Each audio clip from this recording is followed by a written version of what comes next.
Ինովացիոնը միշտ չէ, որ ծնվում է լաբորատորիայում կամ խորհրդակցական սենյակում,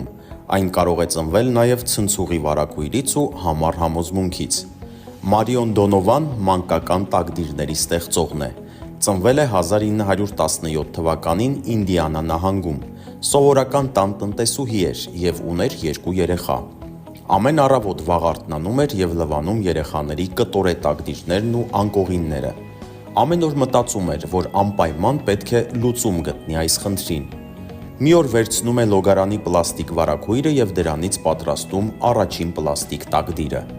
1949 թվականին Մարիոնն այդ մտահղացումն առաջարկում է վաճառականներին և այն արժանանում է հանրության հավանությանը։ Մեկանգամյա օգտագործման տակդիրները դառնում են միլիարդավոր դոլարների արդյունաբերություն,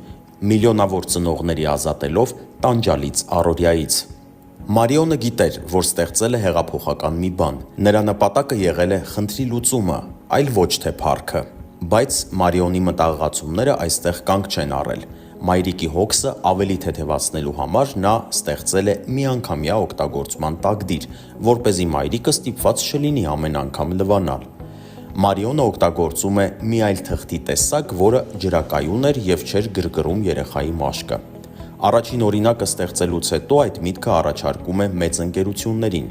10 տարի անց այդ գաղափարը որդեգրում է առևտրական քիմիական ինժեներ Վիկտոր Միլսը և Մարիոնի հետ հիմնում Pampers ընկերությունը, որը մինչև այսօր առաջատարն է մանկական տակդիրների շուկայում։